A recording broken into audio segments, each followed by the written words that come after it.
TKM Incorporated in Moss, Tennessee is a construction company that specializes in erosion control, seeding, and soil, hydroseeding, hydromulch, minor excavation, and silt fence. They also provide traffic control and construction signs. Their business is keeping people safe, but their passion, their mission, is they wish that all men could be saved. TKM has adopted the nickname the King's Men because as they serve you, they also serve the King. If they could provide any of their services for you, please contact them at 931-243-3958. That is 931-243-3958. Or you can contact them on the net at tkminc2001 at twlakes.net. That is tkminc2001 at twlakes.net. TKM Incorporated is a sponsor of Keeping Up with Jones, the Lonnie Jones podcast adventure. Bob Merrill wrote the famous words, "How much is that doggy in the window? The one with the waggly tail. How much is that doggy in the window? And I do hope that doggy's for sale." Well, the beloved puppies in our lives are indeed for sale. We're not selling them. Our arrangement is that we have this dog named Oreo, and we've had her since she was 12 weeks old. And instead of paying full price for her, we entered into an agreement with the breeder that we would let Oreo have 2 litters of puppies, and this breeder would sell the 2 litters of puppies. And then once a dog has had 2 litters of puppies and they're past childbearing age at about age 4, then the dog needs a good home anyway and needs to be placed with someone. Well, instead of this breeder having this dog at her house, having litters of puppies with, and then trying to find her a home as a middle-aged dog, we've raised Oreo from 12 weeks old. And so when we deliver the next set of puppies, we get to keep Oreo. Well, the puppies came into our lives about 8 weeks ago, and by the time you hear this podcast, they'll be gone. We will leave on February the 9th and deliver them to the breeder, and we'll come home. And we may or may not come home with just Oreo. We may come home with a little mocha-colored puppy. That's a different drama story altogether. But Jackie and her beloved puppies. I love to watch the lady gardener with her puppies. Now, that's the description I use to describe Jackie to the puppies, because they're small. They live on the ground. They don't have a big view of things up yet. And so all they really get to see is Jackie's gardening boots and occasionally that big brim hat that she wears. So when I warn the puppies they're chewing on something they shouldn't chew on, they're getting into an area of the house they shouldn't get into, I say, hey, look, the lady gardener will not be happy with you if she catches you with this. And I love to watch Jackie and her beloved puppies. When Jackie and I were very, very young, I was 21, she was 18, I bought her a little dog. Now, you've got to understand that when I met Jackie, I was in college and she was in high school, but she's a very serious, very accomplished young lady. Her dad traveled for work, and so she lived in Washington, and she lived in Georgia, and she lived in New York, and she lived in Pennsylvania. And so she had all this travel experience and had seen all these places and done all these things. And, I felt fairly intelligent, but I didn't feel really sophisticated. And she knew so much about so many things. Her grandfather farmed, and then she traveled with her dad, and her mom was a nurse. And I just saw her as this very accomplished young lady. When I gave her this puppy, this girl came out in her. And I mean, she had some girlish qualities that, those blue eyes would brighten up and sparkle when you gave her a surprise, or you bought her a gift, or you gave her some kind of special treat that she loved. And she still does that. And Lonnie Beth had this expression. She didn't really understand, you brought me a surprise. She said, did you bring me a prize? And so we still give prizes at our house. And when you bring a prize home, Jackie's eyes will light up just like they did when she got that first puppy. And so she has these puppies at the house, and it's like watching a little girl play with dolls, but they're just live dolls. The puppies started coming, they started being born, and Jackie would get them, and she would wipe them off, and then she'd put this snorkel in their mouth and suck out the amniotic fluid, and then she'd rub them with a little towel until they whined. and they wiggle and they make their first noise. And then she hands them to me and I put them on the scale and we write down their color and we weigh them. And they started out weighing ounces and now they weigh 8 pounds. And the first week of their life, every day they get up, Jackie goes in and picks up a puppy whose eyes aren't even open, whose ears aren't even, they really can't hear, and they really can't see. So you do this neurostimulation, and she stands by her little pet corner where she's got her little table with the puppy medicine and the ointments and the scale, and you hold a puppy upright, and then you hold it on its back, and then you hold it upside down, and then you put it on an ice pack, and then you rub its feet so it gets desensitized to people touching its feet, and then you put a smell in front of it, and either goes to the smell or goes away from the smell or doesn't even react to the smell. And you do that every day for the first 5 days of their lives, and then their little eyes start opening. And then you've got to give these little ointment treatments, and you got to give them their little worming medicine. And then you weigh them, once a week, every week, and you watch them go from ounces to pounds, from pounds to several pounds. And then probably by next week, it'll be double digit pounds. And to watch Jackie with her beloved puppies and to watch her, put on it's at night. About 9 o'clock, we send them outside and we take them to the grass, and then they play in the yard, and they're just so funny to watch in the yard, and they get into trouble, and you got to get them out of trouble, and you got to keep them from chewing on things that are toxic and going places that are dangerous. They don't know what lives under the deck, and they don't know that there's not things they should anyway.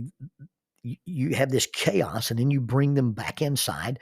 One little puppy's named Darce, D''Arce. She's named after Brazilian Jiu-Jitsu choke. She has a white sleeve that goes up one arm and around her neck, and it's the exact same pattern you use when you lace up a Darce choke. And so I've named her Darce. It's her nickname. She won't keep that name her whole life. But we'll be inside in the living room, and the puppies will be being rambunctious and playing around, and Darce will just climb into the little pen, go into the back corner, and put herself to sleep. One or two of the little white puppies with the black markings on their eyes will do the same thing. But a lot of the puppies just lay down where they're at and go to sleep. And then Jackie will pick them up tenderly and nuzzle them to her and pet them and then lay them in their little pen to go. I love to put puppies to bed. It's really, really cool. But I like to watch Jackie do it. And Jackie sits with these puppies. And then so that's the last thing you do at night. At 9 o'clock, we'll put them in bed. Well, in the early stages of puppy life, they're going to wake up sometime in the middle of the night. And so you're laying in bed and you hear the first little whine. And then you hear the second little whine. And Jackie picks up her phone, and she's got this app that's attached to this camera that watches the puppies. And the puppies are up and whining. And she's potty training these puppies. They're 8 weeks old, and they know to cry to go outside. They don't pee in their pen. They don't poo in their pen. They're 8 weeks old, and they're smart enough and been well trained enough to go outside. But they're not big enough to go by themselves. So when they start whining, Jackie gets up, puts on her gardening boots, puts on her little gardening overalls, puts on her winter stuff, puts on her broad brim hat, and the lady gardener walks into the dark and picks the puppies up or opens the gate and lets them run out now. But early on, she pick them up and take them out 2 at a time and then stand out there in the yard with them. Now, Jackie standing out in the yard at 2 a.m. is an amazing thing anyway because she's scared of the dark. No, she's not just scared of the dark. She's terrified of the dark. She won't do things with me in the dark. That's one of the reasons she doesn't hunt with me. One of the reasons she doesn't frog gig with me. It's not that she's opposed to eating frog legs, and not that she's opposed to eating deer meat. It's being out in the dark that she's bothered by. If we go for a walk late in the evening and the sun goes down too far too fast, we walk holding hands because she's afraid of the dark. But because these puppies are beloved, because she loves these puppies, she stands out in the dark with them. Stands out there with her little flashlight and prowls the tree looking for the owl, prowls the fence line, making sure there's no coyotes out there. And I don't know what she thinks she's going to do if she sees an owl or a coyote, but she's standing out there with the puppies and she's giving them protection and she's guarding them. When it snowed and we had 5 inches of ice in our backyard, she'd get up and bundle up and take the puppies out onto the ice-covered deck and stand out there in the 4-degree weather waiting on these puppies to do what puppies do. And the puppies are basically impervious to the cold. They're Spanish water dogs. They're used to cold climates and cold water. And they get out there and just tumble around on the snow and the ice. And you basically have to say, okay, I've had all I can take. I'm taking you inside. But she stand out there with those puppies in the cold and stand out there with those puppies in the dark simply because she's invested in the puppies. I've got this beautiful picture of her standing out in the flower garden in her gardening boots and her hat with her umbrella, following one puppy around in the rain so he can pee. And she'll pick up that puppy and take him inside and get another puppy and do the same thing. Love is the intentional and, if necessary, personally costly investment into the good of another. It does not require return of investment or reciprocity, and it does not depend on the person who's being loved to deserve being loved. That's a definition I heard from a guy named Matt Evans. Matt is a preacher at a community-based church in Dalton, Georgia. And I was listening to something that he had on the internet. I'm not sure if it was his series on the Don't Quit Your Marriage or if it was a series that he entitled The God Box. But that's his definition, and I borrowed it. Love is the intentional and, if necessary, personally costly investment into the good of another. It does not consider or require return of investment, and it's not contingent upon the person that you love deserving it. That's how Jackie loves these puppies. She gives up her sleep. She gives up her energy. She gives up her time. You get up in the morning and you feed the puppies before you eat. You put the puppies to bed before you go to bed. You interrupt your sleep to take the puppies outside to take care of their business. She cuddles them. She warms them. She dries them. She bathes them. She gives them their medicine. She arranges a social schedule for people to come over and visit with them. And she has this intentional, and it is a personally costly investment into the development of these puppies. Now, you could have a litter of puppies and put them in a cage and feed them every day and make sure that their cage was clean and then deliver them to the people who are going to buy them, and you've done your job. But the people who get these puppies are going to get these puppies, and they're going to be housebroken and kennel trained. 8 weeks old, and they're going to get these puppies that are already ready to be homed, and most of the hard work with the puppies are already going to be done. It's an intentional and a personally costly investment. And there's no return on this investment. At least there's not a tangible return. We don't own the puppies. We're in a fostering deal, and somebody else is going to get all the money for the puppies. And the only thing you get out of the puppies is puppy love. You get this unadulterated therapeutic interaction with these little bundles of fur and love and joy. And let's face it, sometimes it's hard work and the puppies don't deserve being loved.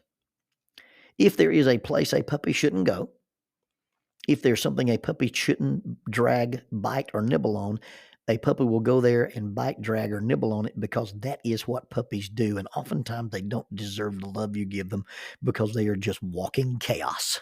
And you multiply that by 7 and you've got walking chaos, and it's like dealing with a zombie apocalypse because you can't actually overcome the numbers. You get overridden by the horde. But the lady gardener, my lady gardener, has made an intentional investment into the good of these puppies. And other than just the fact that she loves them and they love her back, there's no return on investment, and it's hard work. And she's constantly tired and her house is in chaos. Sometimes they don't deserve being loved, but they are indeed beloved by the lady gardener.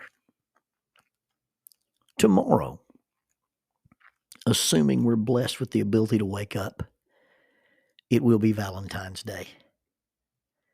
And if you could wake up on your Valentine's Day and you could have an experience like those puppies, if you could wake up tomorrow and be loved like my lady gardener loves those beloved puppies, if you could wake up tomorrow on Valentine's Day and you had someone in your life that could sacrificially love you like my lady gardener loves those puppies, you would understand what the term beloved means. You would understand what it means to be beloved. But more importantly than that, if tomorrow on Valentine's Day you decided that I'm going to wake up And to the best of my ability, I'm going to imitate the person the Lady Gardner imitates. And I'm going to love somebody unconditionally and not worry about that they deserve it and not worry about what they can do for me. If tomorrow you could wake up and intentionally say, tomorrow on Valentine's Day, I'm going to decide that it's an intentional and personally costly investment into the good of another. And I don't care if they return it or not. And I really don't care if they deserve it. I'm going to treat them this way. And if you would do that tomorrow, and if you could do that the day after Valentine's Day, and if you made a commitment to do it the day after the day after the day after the day after Valentine's Day, then the person that's in your life and the person that lives in your house and the person that is your soulmate, the person that is your number one responsibility to take care of in life. If you could have that intentional attitude, and love is an attitude, not an emotion. Now, it starts out as an emotion, but really the attitude overrides the emotion because it's the intentional and, if necessary, personally costly investment into the good of another, and it doesn't worry about return of investment, and it doesn't worry about whether or not they deserve it. If you could have that intention that every day after the day after the day after the day after the day after ad infinitum, that's the way I'm going to treat this person. Then not only would that person understand what it's like to be beloved, they would understand what it is to be loved.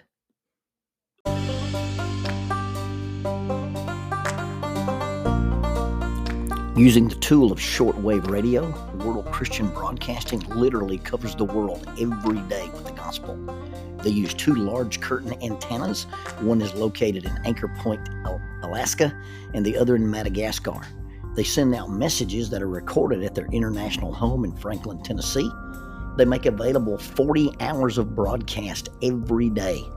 The broadcasts are made in English, Chinese, Russian, Spanish, Portuguese, Korean, English for Africa, and Arabic. They would love for your group to visit them. You can bring your ladies group, your youth group, or your men's group. Just give them a call at 615-371-8707, 615-371-8707, or you can go to worldchristian.org, find the Donate Here button, and make a financial contribution to support this work that literally covers the world every day with the gospel. World Christian Broadcasting, in cooperation with Keeping Up with Jones, the Lonnie Jones podcast adventure.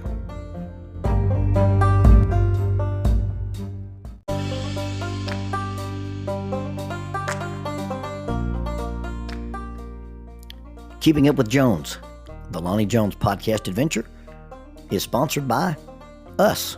What? We sponsor ourselves? Is that even legal? Check us out on Amazon. You can have access to the titles of Pedagogue, the youth ministry book by Lonnie Jones; Cognitive Spiritual Development, a Christ-centered approach to spiritual self-esteem; Grappling with Life, Controlling Your Inside Space, a small essay using the principles of Brazilian Jiu-Jitsu to talk about psychological and emotional self-defense; If I Were a Mouse, a children's book written and illustrated by Lonnie Jones; and then The Selfish Reel, a very short story about a decision. Also, you can check out our YouTube channel to see archived lessons and presentations from across the country, some videos with rope tricks and knots. Don't forget to visit the Facebook page 550 Guys to learn about the little rope men that we make and that we invented and that we make. And then be sure to click like, subscribe, and share. This is Keeping Up with Jones, the Lonnie Jones podcast adventure.